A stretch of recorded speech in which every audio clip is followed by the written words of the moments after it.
John Hammond, welcome to the show, my man. Thank you so much for joining us today. Hey, thanks so much for having me. I'm looking forward to this. Should be a lot of fun. It is certainly going to be a lot of fun. And now I know for the audience, there's a lot of people that will go, I recognize the sound of that voice because you are one of the most influential people in the industry on multiple channels right now.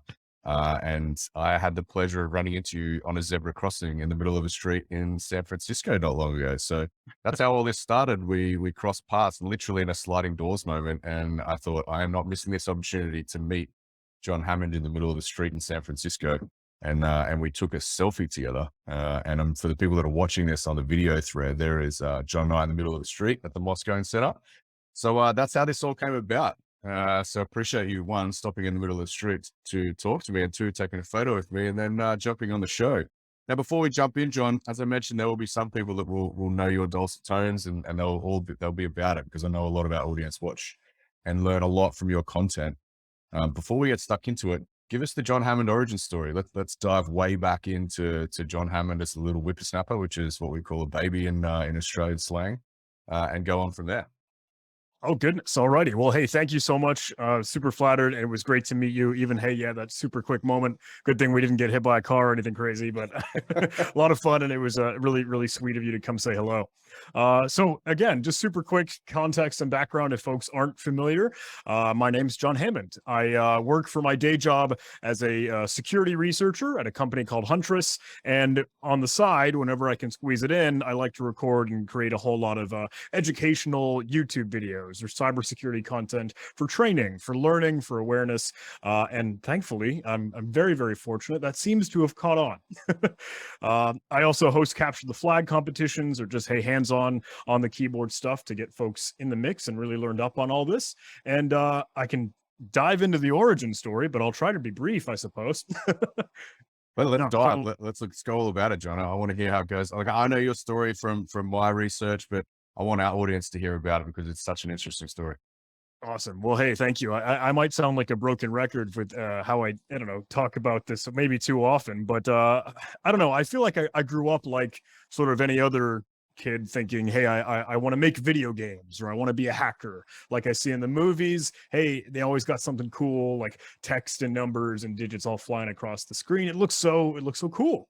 So I was a child born of the internet. And I thought, well, I can go Google and look around online. Are there tutorials or are there guides or are there articles on how to become a hacker or how to make video games, right?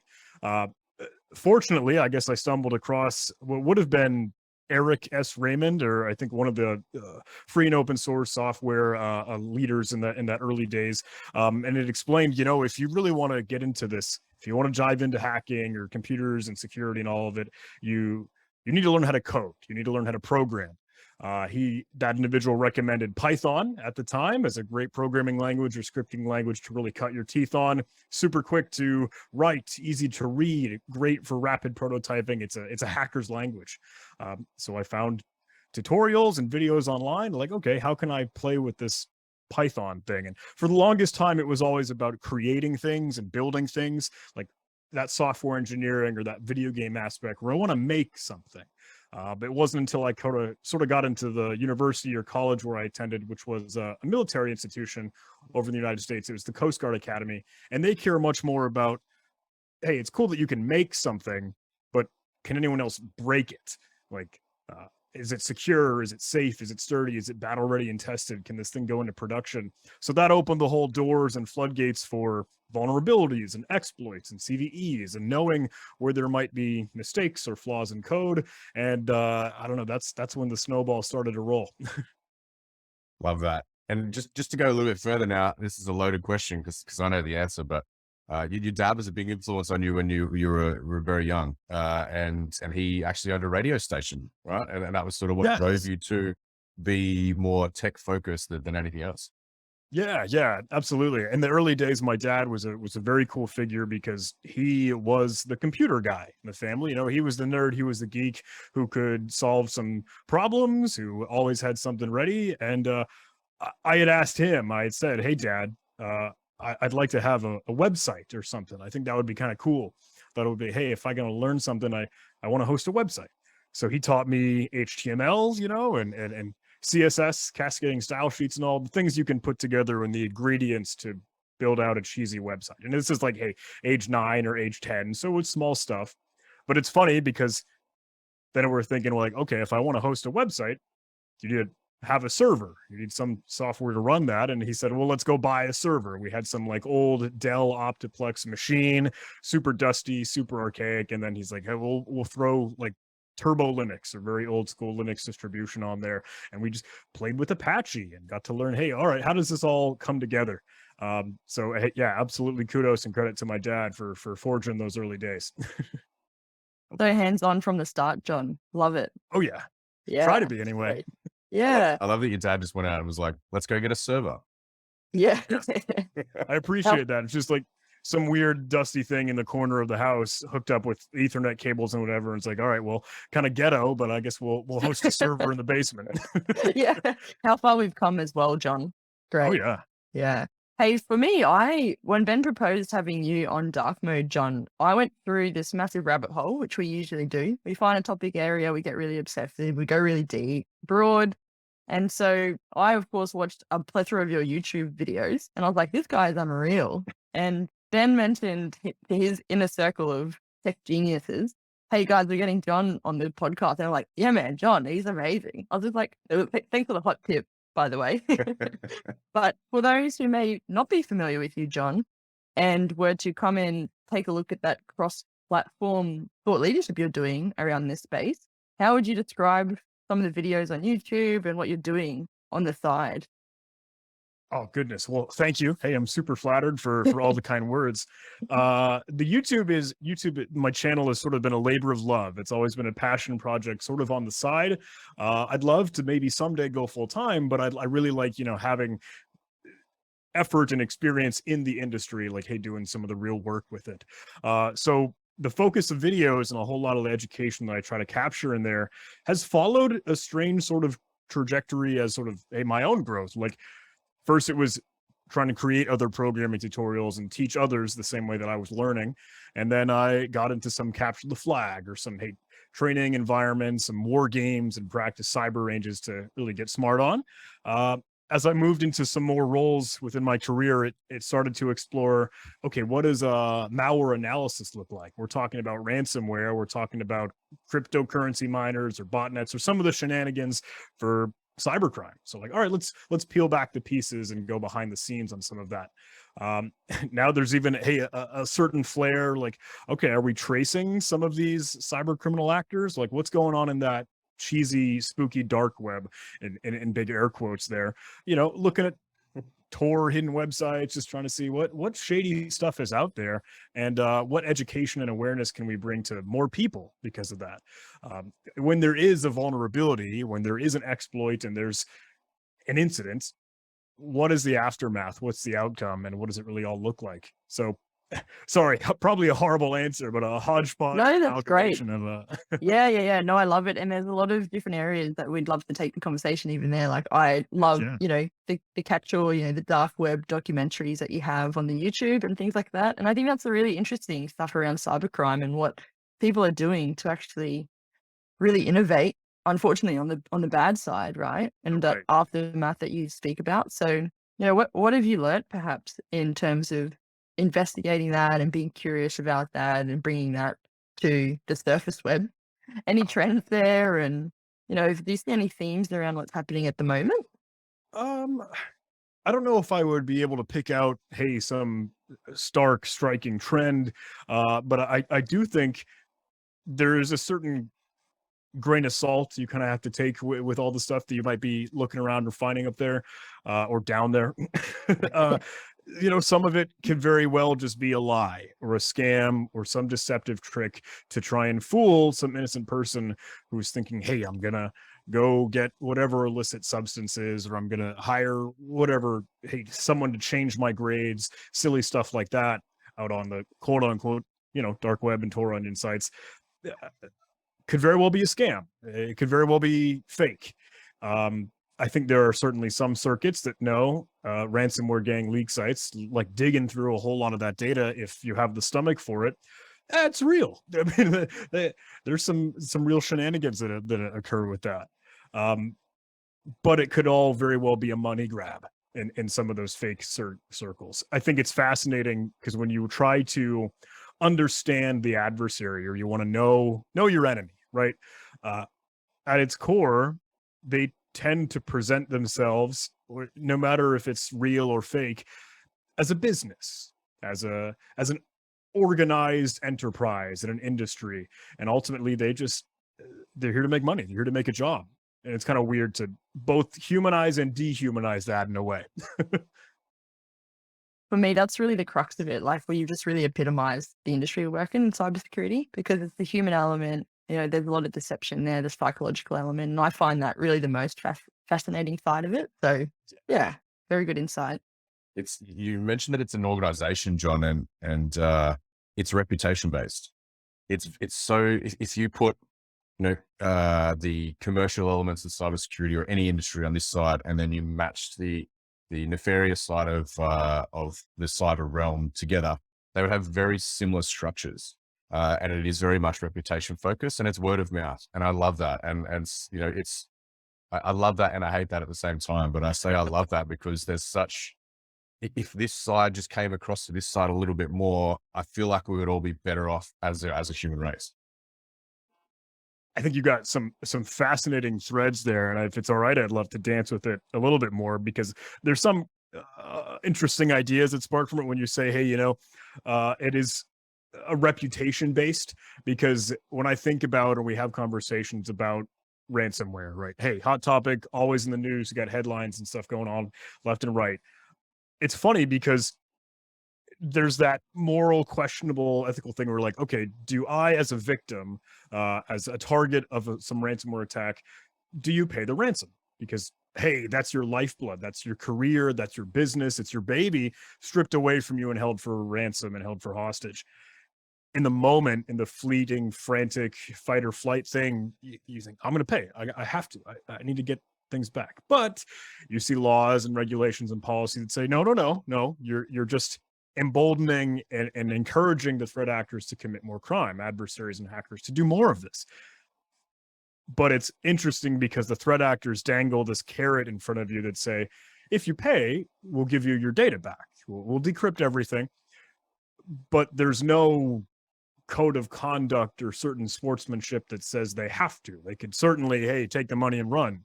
And yet reputation kicks in, and like, hey, they want to make this a business. So it's sort of like they have to keep up their 5-star ratings and their Yelp reviews that say, hey, yeah, we did in fact pay our quote unquote customers or our clients when we gave them that, what they'll call a pen test, right?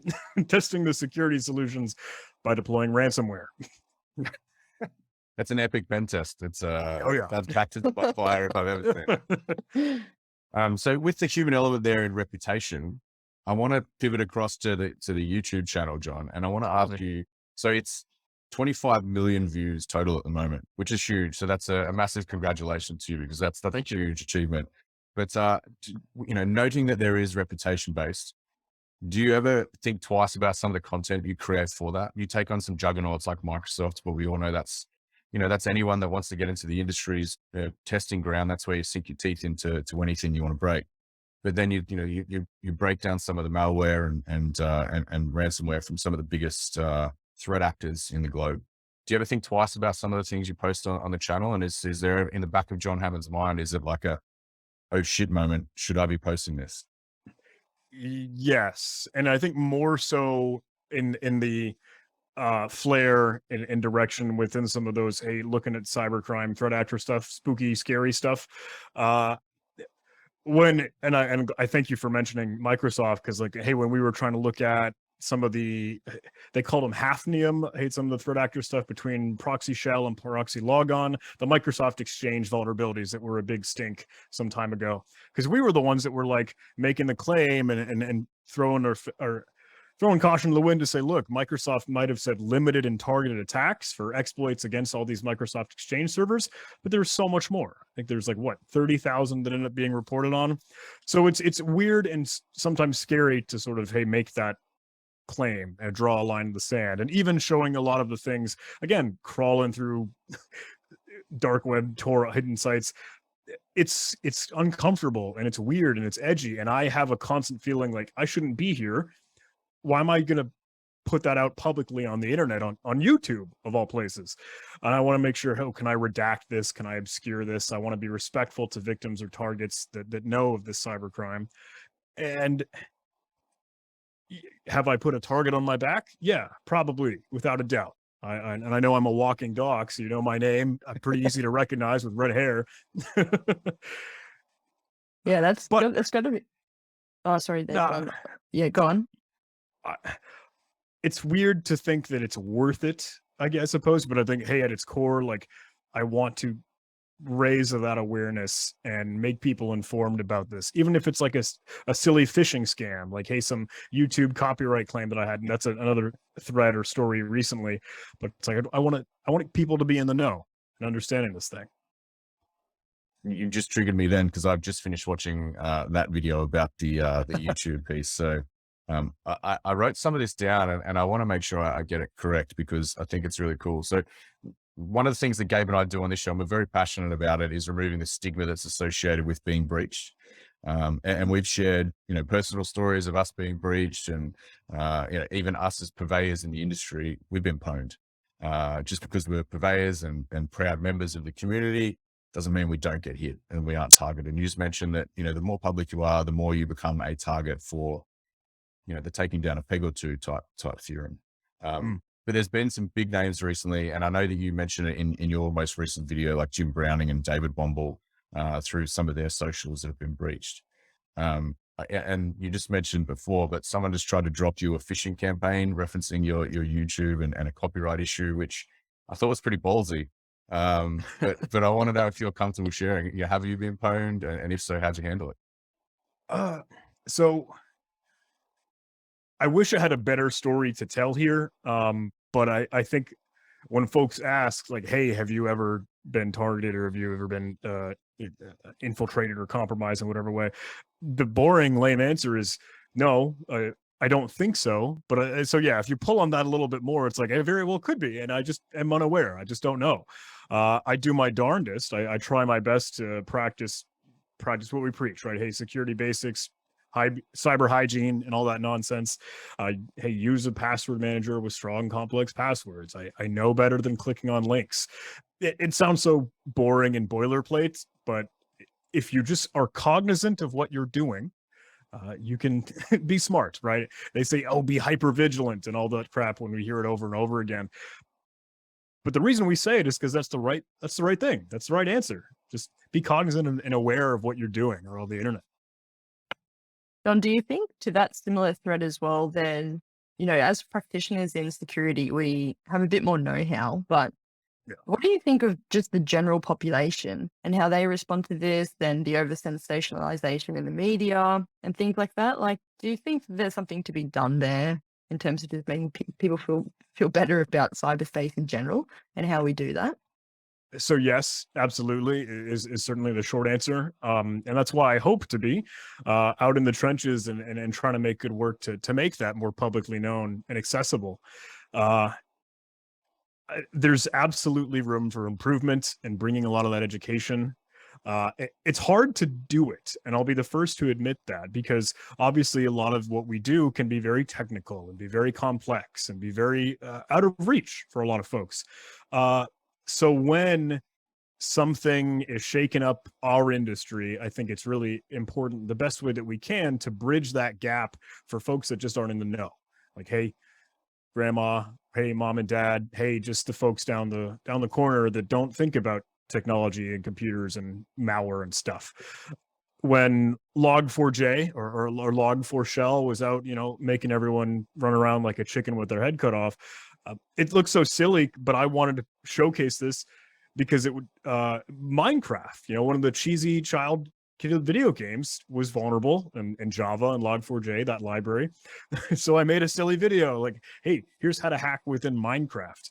But I was a little embarrassed because, you get like, oh, is this a cringy thing? I'm suddenly a Minecraft YouTuber.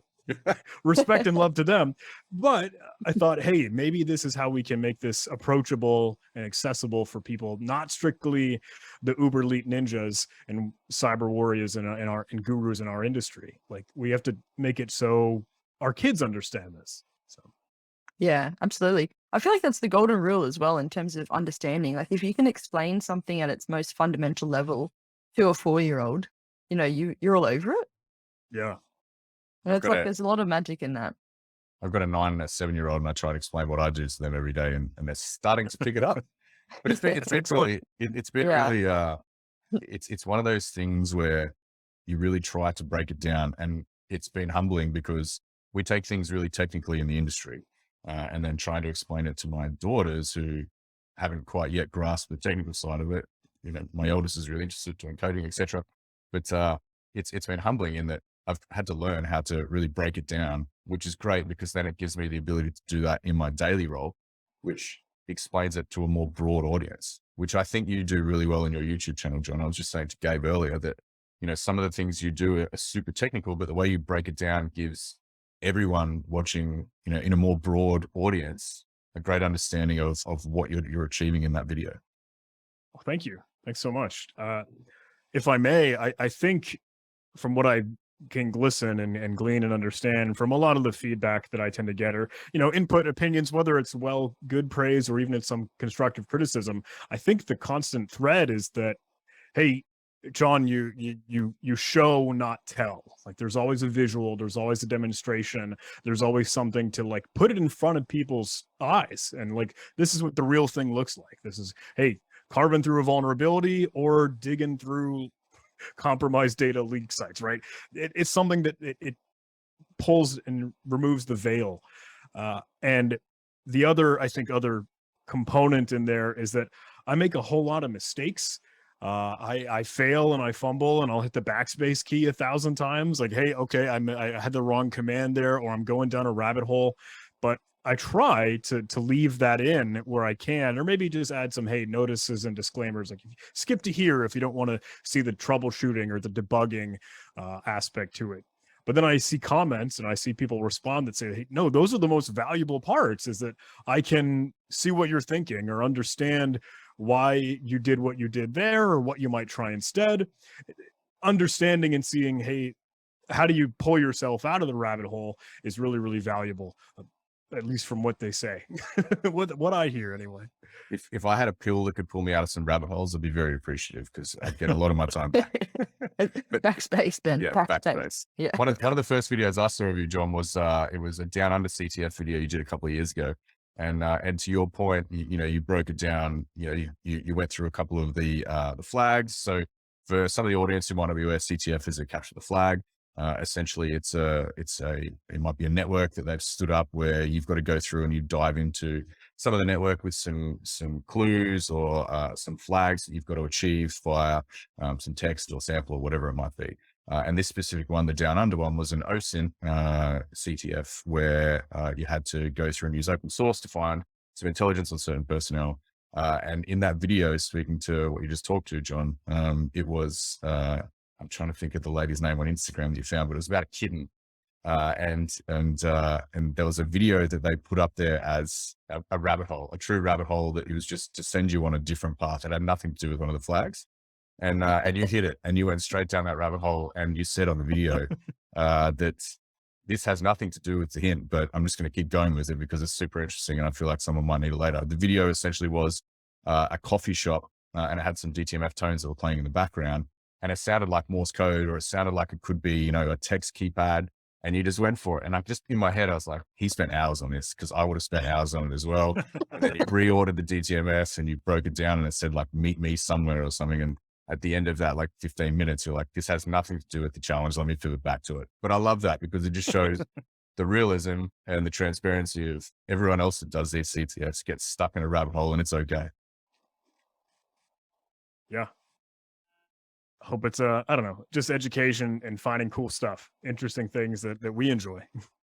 It was, yeah, in the moment, I didn't enjoy it when I was down that rabbit hole because it didn't have anything to do with it. But at the same time, it's like someone else was there, and I appreciate that. Thank you very much. The same suffering. Yeah, exactly the same suffering. So no, Good old psyops there, Ben, bit of deception. So glad you pulled yourself out of that one. yeah, that was one that I should have pulled myself out of Yeah. earlier. But, Yeah. Yeah, nice. Hey, And John, John, oh, sorry, Gabe, you go. I was just going to mention, John, your recent article on dark reading about fake personas and social engineering. There's a few emerging tech trends here, of course, with the rise of deep fakes, but deep voice fakes as well. What have you got to say about that in general? Like, what would you offer up in terms of what's happening there and sort of a recap on the article itself? Great article, by the way. Thank you. So super thanks for asking. I think that was a lot of, it's a cool a thing to think about, because we hear a whole lot about artificial intelligence or machine learning and neural nets and all these things that we kind of tend to say. We toss the words around. They can be a buzzword here and there. It totally depends on the usage, but it's a little oversaturated sometimes in the way that we hear it. But there is extreme, immense value in a lot of those fields when they're done the right way, right? So I think it's interesting to take another spin on that, where you think about how can those great new innovations and some of the really cool creative stuff within artificial intelligence or any of that machine learning realm, and how do you apply that to cybercrime? How do you apply that to cybersecurity? How do you apply that to what threats we might see day to day?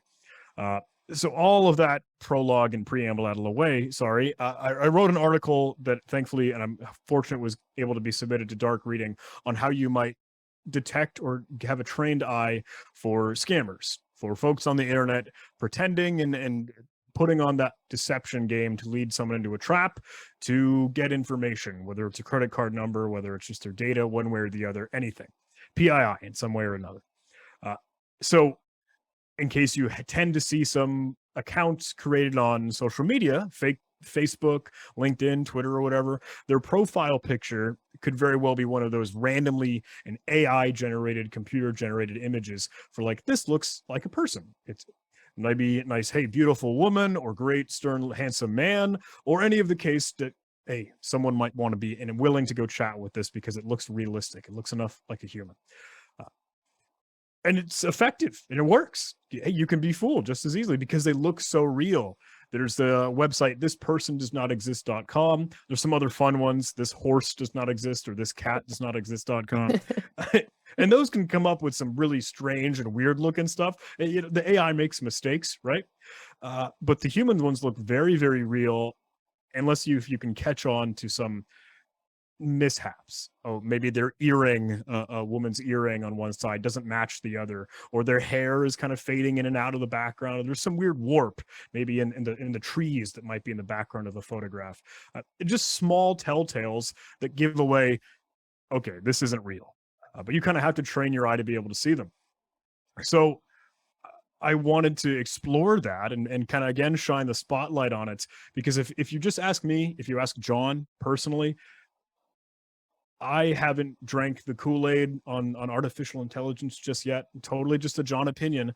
But when you hear those weird conversations, is AI going to take our jobs? Are we going to replace the industries and ecosystem with computers and robots? Not yet, in my mind anyway. What say you? What do you think? Oh, I definitely think that you spoke before, John, about the hype or hyper. It's very, the AI singularity, very futuristic focus. Like that's like a 100-year horizon if that was to ever happen. And I think we're still really nascent in some of the AI advancements too. Like the perception is almost how I feel, like world according to Gabe now, is a lot of the things you see online or in the media or even just in conversation, it seems to be the perception is it's further along than what it actually is. And there's still a lot to be said about the development of some of those emerging technologies, and for us even just to learn about it.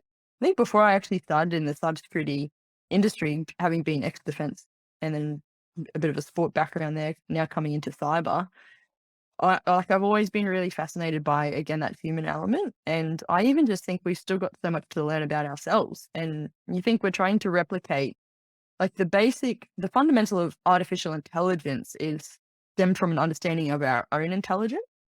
It's artificial, right?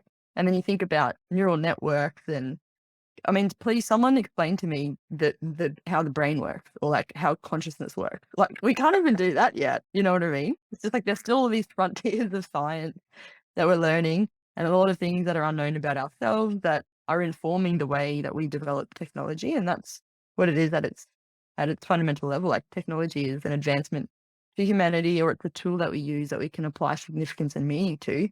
Like, we are developing the tools, and then the technology will inform the way that we live. But I think a lot of technology is based on the way we think, and we're still learning a lot about how we think. So it's all very nascent in my eyes, but of course it's shaping, and we learn a lot about it. And in a previous episode, Ben and I spoke about unintended consequences to technology development. You know, even just like social media just picked up and kicked off, right? And then you have genocide being caused, unfortunately, halfway across the world. Like, who would have ever thought that would happen?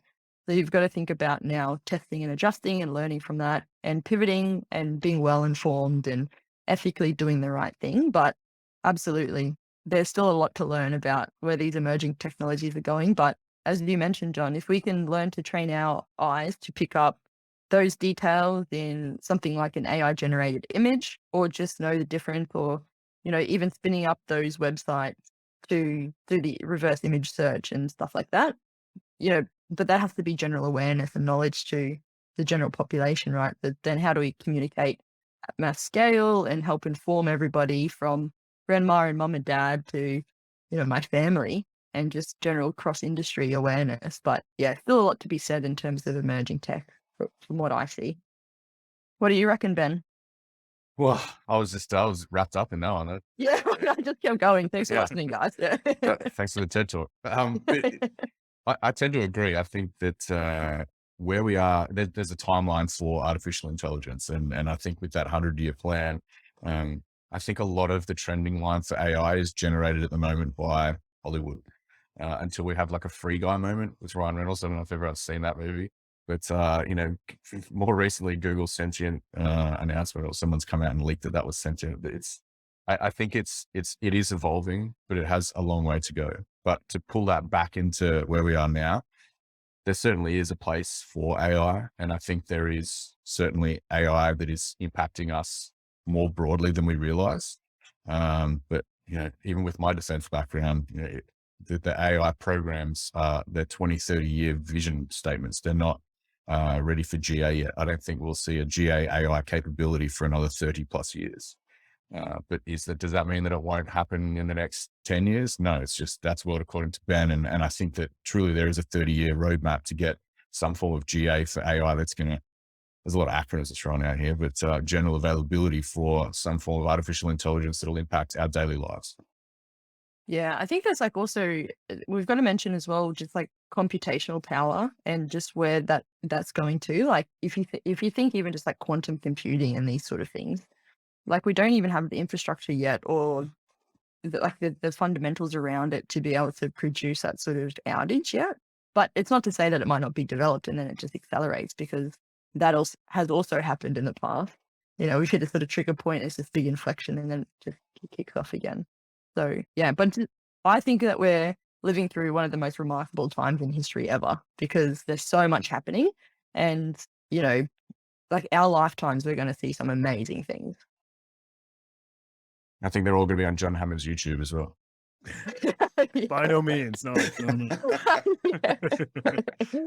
Great. Make sure to subscribe. Yeah, absolutely. There's with that in your daily role as a senior, I know you like to put the inverteds on senior, because it's an interesting title we've given ourselves in the industry. But in your daily role as a researcher, you know, for me, the AI impact on that could be phenomenal too. You know, the AI could generate a lot of that baseline research and then elevate you to focus on some of the more high level concepts that you might want to focus on, rather than sitting down here and doing all of the weed work. But in my mind, and I'm getting your opinion on that, that's the fun stuff. That's where we really enjoy getting involved in. And then further to that, John, when you're going through some of these malwares, I've always been interested, you know, malware, ransomware as an umbrella term. Do you see, and can you pick up maybe like empathy, agenda, or anything that the author or authors have hidden in that code, and when you break through that, can you pick things out that might say, you know, that, yeah, they wanted to do this, but were they forced to do it? Or, was this the author or author's female, male, or not?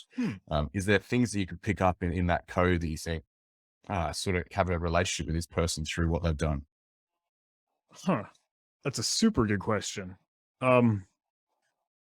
I guess there were sort of two in there, so I'll start with the first one and see if I can remember some good words for the second portion.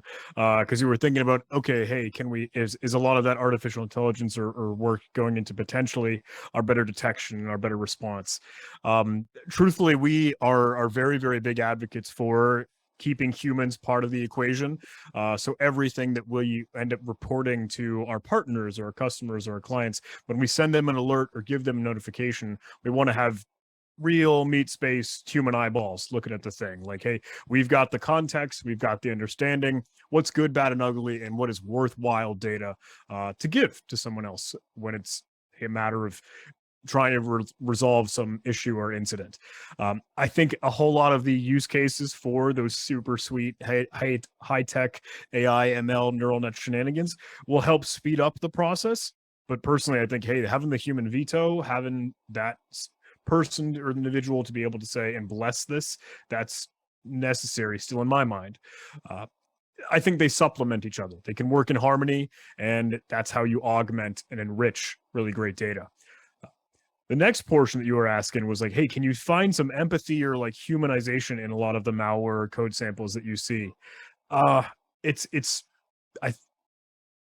trying to think, because when you're looking at ones and zeros, not literally, but like figuratively, when you're looking at syntax and semantics and structure of a language, it's a robot. It's computer code. It's not something that you get emotion out of. When there is a ransom note, in some cases, hey, you get a little bit more of what an author might have written for a narrative, or like, and maybe then you can discern some sort of demographics or some sort of intent or mission that they might have been wanting or accomplishing. But no, it's a balancing act just as well, because again, knowing that adversary or threat actor, like, this is just a job. This is how they pay their bills. This is what they're going to do for the next and the next and then the next opportunity, because they are so emotionally detached and removed from this thing. It's their moneymaker. Something that we try to keep in mind just as well is that, all right, we need to do this. We need to dehumanize it because we need to keep fighting the next one and move on to the next thing, the same way that they do. We can get really in the weeds and go down the rabbit hole and become a little bit attached to an incident or something that we want to unravel. But there's another one and there's something else on the pile, and there's the next thing that we got to get to. It's a treadmill, and I'm sure you know it. That'd be difficult for me, because I tend to get attached to those things too. And I want to close it out holistically. I want to hit that 100% mark to know that this is exactly what it is before I move on. But in your role, man, it'd be tough, because there's so many that are coming at you. You'd get sent malware samples, multiple times a day, and having to prioritize that and then focus on, what is the percentage or the threshold that I can get to before I can provide some credible reporting to then move on to the next piece. That would be difficult. It's a balancing act for the ones that are clearly, hey, very vital and important and paramount. Like, we'll get to the bottom of it. We'll try to get the full story. There was some cool one, and I don't want to nerd out for too long, so pull me back if I drone on. I know I have been. I'm pretty verbose and rambling. There was one activity that we had picked up on for Baby Shark, and it sounds so silly to say, but I think that's a cool story that we tend to tell.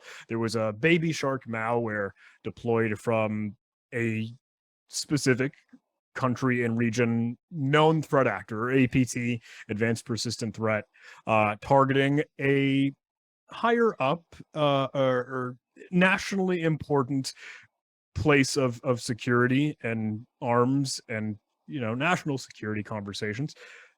And it was espionage. They were lurking in the environment with keyloggers. They were trying to exfiltrate data super duper slowly throughout a year, once we were able to get in and kind of explore this thing. And thankfully, we were able to dig this down and actually even find the original phishing email that the targeted victim and user received. And then we could kind of trace through, and with their permission and understanding what the extent of all this incident, we could see where that email went and the back and forth.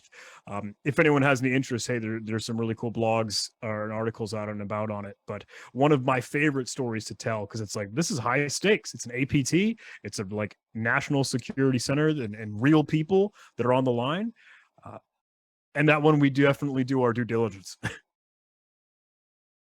Oh, I don't mind the nerding out, John. Have you got another one? John just picks out his Rolodex. Is like, where do I start? Yeah, I'm going to talk track. Hit play. I love it. In those ones, the reason I asked the empathy question earlier was more that I know in a few of the more state-based ones, there's opt-out clauses, and you can just see it in there. They're like little pieces where, and in my head, I think, was that someone putting it in there so that they could have their own opt-out clause because they're like, I really don't want to target this many or, go this wide. There's also ones that, I know a lot of the Russian ones will have, if they pick up the native language on the OS is in Russian or in some sort of, Eastern Bloc language, then it just will bypass all of those machines, which I think is really cool and terrible at the same time. But it just shows me that there is some weird, they understand collateral and there is like an opt-out in some of them. We saw some just a bit ago that was fascinating because it's not something that we would normally see before. So along the same lines of, hey, just weird idiosyncrasies or some stuff that they might end up doing along the lines of the Russian keyboard language. There was one that left a debug log. Like, when you have output of like, oh, the service is starting up, the service is initializing whatever submodule, we're doing whatever task with timestamps and what line of code it came from. There was like a debug log for the ransomware. It's like, oh, the rate that we're encrypting however many files and what algorithm that it's using. And it's like, this is really weird. I don't normally see that included. But it's like, that was like almost dumb. I feel like this is a strange sort of OPSEC leak, but also like, hey, you're also very professional. Like, you've got hardcore code and engineering that you've got a debugger's log for developers. I don't know. So it's almost like we know we're good. We just got to throw something in to throw people off the scent that we're really that good. There's so many out there, and how often do you get a sample? At Huntress in your daily role, how often or how is it? It'd be different every week, but give us an indication on how many samples you get sent of different samples. If we dedupe them all and then we broke them down, what's the sort of rate at which you're getting incoming leads for some of these samples? I'll have a bad answer on this, truthfully. So there are analysts that kind of work in the day-to-day in the trenches. Hey, carving out what's the next signal, what's the next alert, what's more can we be hunting for? With the R&D folks, or the research and development, when the analysts need an extra hand, when they need someone else, hey, can you help me deobfuscate this? Hey, can you look at this in a debugger? Do you have a sandbox or something? We can put the pieces together. Then they might kick it to us. So it is not a daily constant stream for me personally. For the analysts, they've got, hey, a notification, and they've got doing their own hunting to go find this proactively. I wish I could give a number, but I don't know even an estimate, maybe 300, 400 a day, something crazy. We've got our team, which we're super duper pleased with, in a follow the sun mentality. So we'll have analysts and operators, not only in the United States where I am, but in the United Kingdom and some Australia folks. And we want to make sure that there are fresh eyes on the dashboard going hunting, rather than making someone work the night shift or, hey, pulling the late hours, doing a graveyard shift. We're always rotating and passing the baton for the next analyst. So very cool. A lot of fun. What are the sort of things that you're running in day to day, John, as a senior researcher? What does a day in the life look like? For me personally, I balance a little bit of the on the keyboard technical threat operations work, and then that education, outward, public facing, and sort of evangelist, quote unquote, role. The more fun stuff on the keyboard, right? I get to help add to our product, to our service, prototype new features and new functionality, better detection work when we're trying to look at new samples or go hunting for bad stuff. Just for example's sake, because I don't want to be too high level, I'd love to get in the weeds here. We have a service that we consider external recon, which is like, hey, looking at the open ports, looking at the attack surface, what from the public perspective does an adversary have to latch onto? And some of that's the boring basic stuff when we say, hey, RDP or remote desktop protocol still open, or you have telnet still open for some crazy weird reason. And that's the low hanging fruit, but we can better validate some of those things when a VMware Horizons vulnerability comes out, or hey, there's the Microsoft Exchange web shells popping left and right. So I played with that a little bit. I've done file integrity is the name of the project, where, hey, we're looking at all of the potential binaries that natively ship with Windows, or the inherent, built-in executables in the programs and applications, getting as much detailed information that we can on those, so we can use that as a delta and sort of a baseline when we see, hey, something is named service host.exe, but it's definitely not. And that's small stuff, but it really makes a difference when you're looking at millions upon millions and endpoints and activity. Really cool mantra that we come to is, how do you find a needle in a haystack? Make the haystack smaller. So Throw a match on it. That's the easy way to do it. Just burn it down. Love it, Ben. That's Hey, great. John, I'm really interested on that piece there is, what's your process? If the workflow is analyst receives, analyst does their frontline analysis, push over to R&D, R&D does their piece, then they hand you a package. What's the process for you? Because, on your YouTube videos, the process is, let's just poke a few holes in it and see where the holes lead and go down. Is that a general process for you in the researcher side as well? Or is there a more formalized process for you? For me personally, it is a little bit of that, hey, sporadic, ad hoc, spontaneous, let's go see what each wire or what thing to chase to ground is. The analysts are, my heart goes out to them, but they do incredible work. Signals from all directions, like, hey, whether it's hunting for auto runs, whether it's getting a detection from antivirus, whether it's seeing some EDR shenanigans, some process did something weird. If and when it comes to kind of us in the R&D group, we get their progress up to a point, right? So, okay, cool. Now we can branch off of that and continue onward to see where else might this go.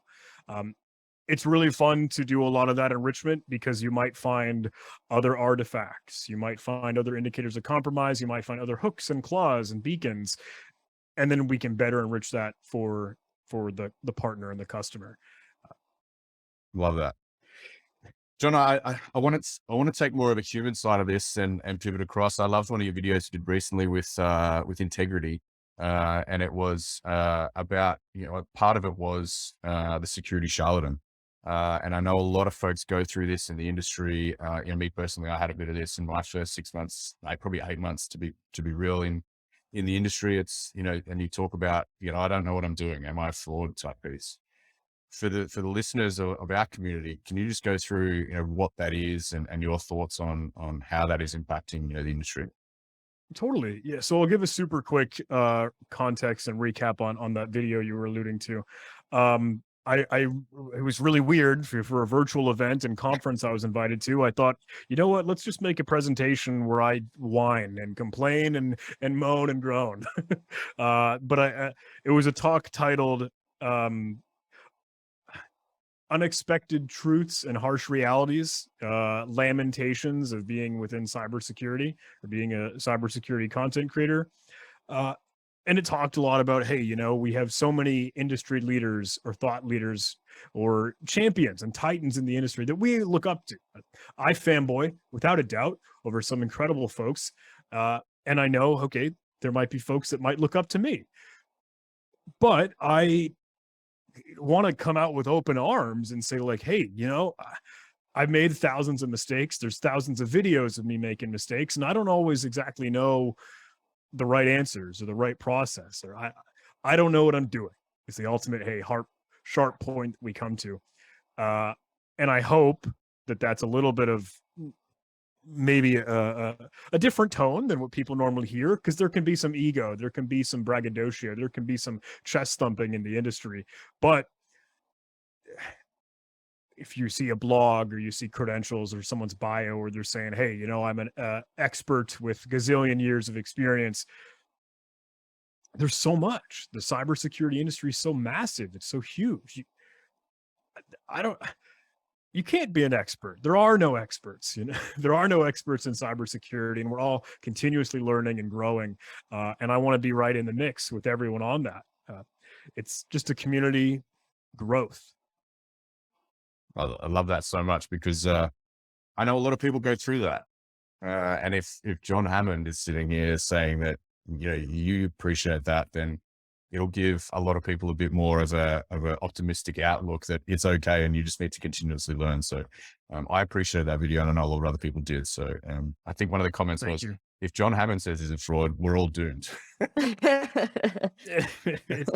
It's cheesy. I mean, imposter syndrome and burnout and all the, hey, not sexy stuff to talk about, but mental health, it's a reality. And I think the best thing, the best advice I can try to give is to use that as a little bit of motivation, as like, hey, this adds to my drive. This makes me want to learn more. Like, I'm never going to be the smartest person in the room. I'm not, hey, but I want to learn. And even the smartest person in the room, if they even are, they're not going to think I'm the smartest person. It's all progress. For sure. John, on a similar note, I've got a very specific listener in mind here. Ooh, okay. Potentially starting out in cybersecurity, or if you've been in the industry for many years, and even just the fact that it's always in a state of flux and it's dynamic and we're always learning, it's literally the nature or the zeitgeist of the industry, right? Throw that one out there for you, Ben. What would you say in terms of how complex and saturated and fragmented and convoluted cybersecurity can be? It can be quite overwhelming in terms of just, you know, just discerning the information and figuring out the frameworks around how to just better navigate and understand what cybersecurity entails. What would you say about how to better understand that macro picture? Would there be areas you would start in terms of thought leadership, certain frameworks or controls, certain people, certain companies? I know there's not going to be a silver bullet at all, but if you think about just that overarching nature of what we're all dealing with, what advice would you offer up for the specific listener I have in mind in terms of just how to feel a lot more at ease in terms of being a practitioner in the industry? Okay, super good question. I'll try and approach this as what resonated with me, or what I hope, because again, my path or whatever trajectory I went through isn't going to be what is the same for everyone, or works for everyone. But I think maybe a lot of folks might feel it, because I think when you're getting into the industry, or I want to get into cybersecurity, whatever the heck you mean, and however that's to be interpreted. Oftentimes you see resources and things and guides online that will tell you, here's how to be a hacker, you know, here's how to do it like they do in the movies. And it's all, again, that very sexy hype thing. And that's attractive and that's fun and it's exciting and engaging. And that's how people can fall into it, because I get to play CTFs. I get to, you know, hack away. And that is the great thing to learn, without a doubt. When we come to the conversations of like, okay, now let's bring this to in the wild, real world industry stuff. It's things that I had never heard of when I was playing on an online war game, whether it's a hack the box or try hack me or et cetera, et cetera. A Pico CTF, right? You tend to think, cool, I'm going to cut my teeth and learn on a lot of these online war games. And that's the best way to learn and get into it. But when you start talking to businesses and companies and people and the meat space, I want to say, I always tend to say this in quotes, the real cybersecurity. And that's not right. I can't encapsulate it like that, but it's the best thing I can try to. It's a different world than CTFs, right? Then you're talking about, okay, protected user groups and Active Directory and LAPS. And then you're talking about security hygienes and barebone basics and NIST cybersecurity framework and CIS controls and CIS benchmarks and stuff that you don't get when you're cutting away on your keyboard. So horrible, long-winded thing. I'm sorry, but I think the best thing that I can do is when I encourage people, go play and go learn on those CTFs and those war games and all that. But bear in mind and be cognizant, it's not a game when you start to do this thing. We play CTFs and we do tabletop exercises and we role play as if it's a game, but then there are real threats and real adversaries and real bad people that want to do real harm. So know that, just keep that in the back of your mind. But when you're growing into this thing, make sure it's fun. Yeah, absolutely. And I'd say it's very persona and role based as well, right? It's like, if you're literally on the keyboards and you're on the frontier and you're doing the malware analysis, you're more technical, you're doing the CTFs, you're really hands on. Like I don't do that in my day. I'm more of a relationship manager and a strategic partnerships evangelist even. I work for a technology company. Excuse me. So even just taking that framing around the persona base and the fact that everyone's really unique and has different skills and attributes to put our energy and resources towards the good fight, so to say, that's the beauty of how we're all banding together in the industry. But there's not, again, that silver bullet. It's just like, what's the context? That's always really important. What's your mission? What operating environment are you a part of? What team, what sort of area of cybersecurity are you in? But of course, it's like you can learn from other people and other resources and other domains too, in terms of how to get those outcomes and be, contributing to the mission anyway. So I just think, taking really that macro and a micro view is helpful. What's happening in the industry and how does it apply to me? Because it's always really contextual and we're all really different. What do you think? What do you think on it, Ben? Like how coming from Army and like being, on the frontier in comms and as a signaler, it's a very different environment there, fighting within the warfare environment. Being ex-Army and now coming into the industry and in cyber, we both had that massive learning curve, and thankfully we both were able to have those oh shit moments and look each other in the eyes and be like, what the hell do we do here? So, is anything through to a big learning journey, but like, how did you understand it and navigate it? I'm glad you asked. Ready for my tech talk. Yep. So I agree with John's outlook and perspective there. I did a similar thing. I dove into some CTFs and I dove into some of the real vanilla ones. If we've got a Neapolitan ice cream box, there's vanilla, chocolate, and strawberry. I went straight to the vanilla side, and that's just where I cut my teeth right into. And the spoon was cold. I had to heat it up over the hot water before I went back in and got some of that strawberry flavor. So for me, it's just about, and it kept it fun, right? It was enjoyable because you're surrounded by a community of like minds. I found that really quite overwhelming in a good sense, because in the beginner style CTS, there was other people there that were getting their heads stuck into the industry and wanting to learn. So it was really good to bounce and network there. But coming from military, my brain was red team. It was all about kinetic action, and it was about preventing, degrading, disrupting, or destroying. So having to shift that mentality, if we block it like that over to then flip it was a difficult thing for me to do. But in the same sentence, I learned that that's given me the ability to think differently. And I truly believe that's what makes the cybersecurity community great, is that everyone, no matter where they come from, has a different perspective on what this looks like and how you turn it. There's 360-degree rotation on this, but it's about your view of that. Might only be at 0.1 of a degree different, but it is differentiated. And to bring that all together to become the cybersecurity 360-degree sphere, that's what makes our industry really cool. And I think, the underlying comment that John made is But keep it fun. That's the biggest thing, right? If you enjoy what you do daily, then it's going to carry through in how you carry yourself daily. Absolutely. So Ben, what I heard was when you're starting out in cybersecurity, grab an ice cream tub. That's right. Go for it. Napolitan. Let's start with vanilla. Yeah. The analogy, the next level. So good. I'm an analogy guy, John. I appreciate good analogies. Well, hey, I appreciate it because now once we're done, I'll have to go get some ice cream. It's a bit early for ice cream on our side, but Oh, I'll yeah, enjoy yeah. it. Yeah. So good. My kids are just lining up for school out front, so we might have a little visitor shortly. So John, on that piece, you talk a lot about the skill shortage in cybersecurity. Or not a lot, but I've heard you talk about it more recently. What's something that you can offer up to the community to help solve that issue, and to give you context and to feed your brain while you're there trying to come up with the answer is, Gabe and I talk a lot about, and I mentioned it just before, about everyone having a differentiated view on what that looks like. So I truly believe that we've got an industry that is accepting to anybody and anyone from any industry, and they can bring a different perspective in. But I'm keen on your thoughts about how we can address the issue. It's an elephant. Everyone's sort of talking about it.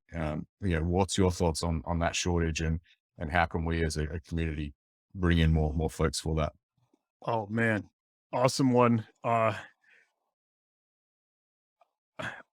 I think maybe we can try and culminate and put together a whole lot of the other themes that we've been chatting about the human element, about humanizing things, about knowing where folks have mistakes or they have things in their life and they're just different parts of this. Because I think if you cut hard into that talent shortage or industry issue of retaining folks and just understanding, hey, how to get new, incredible folks in the industry, we talk about a talent shortage. We talk about, okay, the diversity and inclusion and some of those things that I know is a hard conversation because some folks have very polarizing opinions on.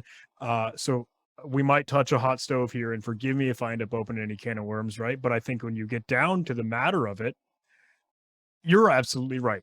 I think we do have a very accepting and welcoming industry. I think there are sometimes, though, when we just sort of forget or not even realizing or aware of the fact that we might have some blemishes and some pimples. If I ask any organization or company or business and I ask them like, hey, what time off do you offer your employees? What mental health days do you give them? What rest and relaxation do they need? How about holidays? What kind of holidays are you giving these folks? Are they just Christian holidays? Like, what about folks that just might have maybe another faith or another religion and they kind of need to be accommodated for? And that's just something that adds a hardship and it might deter and distract folks that are, hey, practicing some other faiths and don't want to, I can't work in the industry or that talent pool because of those limitations. If you are interviewing candidates for a role and you have, hey, a wonderful woman that's going to be interested in this career opportunity, but they say, what is this gap in your resume? How come you took a year off from work? Why weren't you moving from one job role to the next? I say, well, hey, I'm sorry. I was raising my newborn child. I was pregnant for 9 months. And it's like, oh, hey, okay. And I don't know. It's really, really hard to have some of those conversations. And I know it's squeamish and not the most comfortable thing to talk about, but it's like, we sometimes forget how we might unknowingly or even unintentionally exclude some folks because life is different for so many different people and life gets in the way sometimes.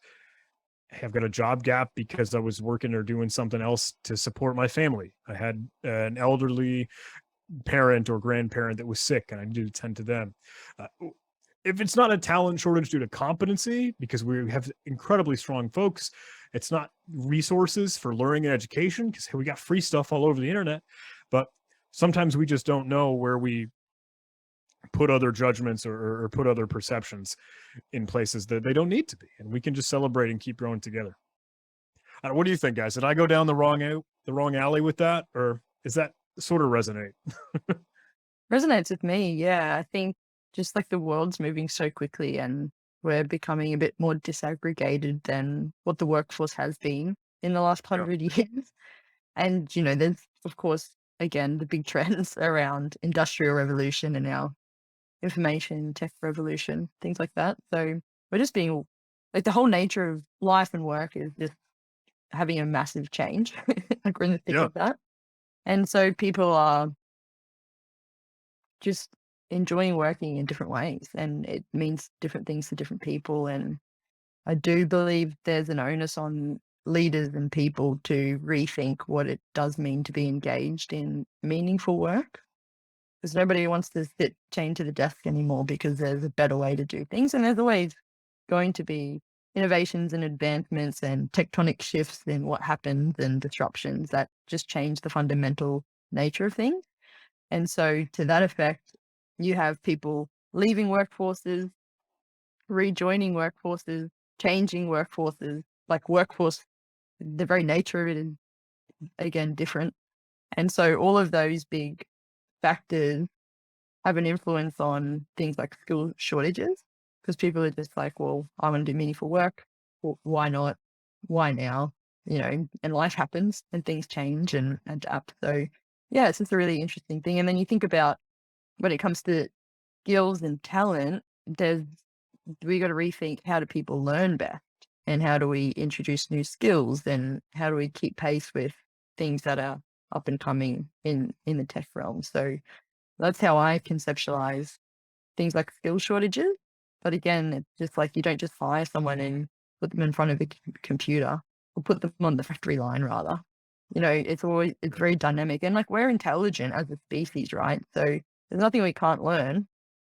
Yeah, depends who you ask, Ben, you say. But it's just like, yeah, I just think like things are changing a lot. And you speak about, John, there, like having uncomfortable or conversations, or having a challenging conversation, or feeling squirmish. But like, I do think we need to ask ourselves these challenging questions and like stand up to it and be comfortable in those uncomfortable environments, to say, I'm not here to have a go at you. I'm just asking like a very challenging question for the purpose of understanding your perspective and collaborating with you to understand how we could figure this complex problem out to get somewhere different to where we've been. Because, you know, the old definition of insanity, or the things that served us in the past, might not necessarily serve us in the future, right? But, you know, if we can team like that in a different way, and of course be a good person at the heart of it, and be empathetic and have the active listening skills, and get our brilliant minds together to think about these challenges and say, well, how could we do it differently, and how could it be done better, and what's shaping our future? You take that very leadership, human-centric, futuristic approach to solving these problems. And I think that's absolutely necessary at the moment in terms of what's happening, not only in cybersecurity skill shortages, but in like economic disparities and like the really terrible things happening in the world, and some of the big complex issues here. Because I think like putting, again, our energy towards solving those things is, for me, living that meaningful life, and putting ourselves towards solving some of those things. There's a lot. Thanks for listening. Thanks for listening to my second TED Talk on this episode, John. Love it. No. I've been given way too many TED Talks. I'm on my soapbox, so I'm sorry, everyone. No, that's great. Yeah, it's good to hear your perspective, John. So Can I obviously advice there too? I think we just need to be purveyors of life. Everyone's life is different. I just think we need to be accepting of that. It's like, my life is completely different to John's and different to Gabe's. It's like, as soon as people in the hiring process and the whole picture understand that everyone's life is different, and that is cool. That, you know, that just needs to be the overall acceptance factor here. And then from there we can grow, right? Be purveyors of life and just understand that everyone's shit is different, and that's cool, and just accept it, right? I think that's, you know, once that acceptance piece comes in, we're going to be swinging pretty. Ben, you had a really, really nice, sorry. Oh, Ben, mic drop moment. Just drop the pen right now. It's just, see you later. Go on, John. No, you had one really, really nice analogy, because I know you said, hey, I'm an analogy guy, but like the way that you said the 360 degrees of something, like how you could turn this and how you could tilt this and how you could see, sure, a technical problem, but like cybersecurity is not a technical problem. It's a people problem. It's people industry. So humanizing it. So thinking about the morality, thinking about each and every one of us, whether it's a vulnerability or it's a person, like getting the views and seeing the perspectives that you could not on your own. That's why you rely on your peers and your colleagues and the people that you're with. So I'm sorry, I'm just all in agreement 1000%. Like, we need each other for that. Yeah, absolutely. Play this one on loop, John. We'll get this cut up after the episode. Speaking of after the episode, John, I know that you're a busy man, and I want to sort of bring it to a close, but there's a question that we ask all of our guests at the end, and I'm really excited for this. And I'm really keen to hear your thoughts on it. Okay. So absolute pressure. The question is, if you could capture the world's population's attention for 30 minutes, what would you say to them? Holy crap! What a question. It's a deep and meaningful, isn't it? It is. Straight to the soul. Yeah. There's so many different questions. I have no clue. You have stumped me, because the security answer is like, hey, use a password manager. but like, oh, the human answer is like, go spend time with your loved ones and take a break and chill. Nice. It's short. I don't know. Both of those things. You got 30 minutes, so you can say whatever. I love that. Oh goodness. Yeah. I don't know. I'd go back to the human element, and the three things that you can do is to keep it fun and just enjoy it, and be that with your loved ones, friends and family, and you do something together. So crappy, cheesy, sentimental answer, but like, look, if I had the whole world's attention, maybe that's the best message I can give. Absolutely. Yeah. Love that. Love it. And right back at you, John, 1000% in agreement. So Yeah. thanks for your Totally. perspective. I don't think it's cheesy at all. I think it's an important statement. I'm certainly one person that does that. I'm 100% encapsulated by whatever I'm doing at the time. And then you look at the time and it's like, man, my kids have already gone to school, and when I get home, I'll probably still be with head in the keyboard. I have to consciously pull myself out of that to then prioritize the things in life that matter. So I think it's a really cool sentiment there, John. So appreciate it. Awesome. Hey, one last thing for me, John. What do you want people to remember John Hammond as, in all the things that you've created in your personal, not talking your daily life, I'm talking about content creator John Hammond and personal John Hammond. As a result of all the content you create, what do you want people to remember you as?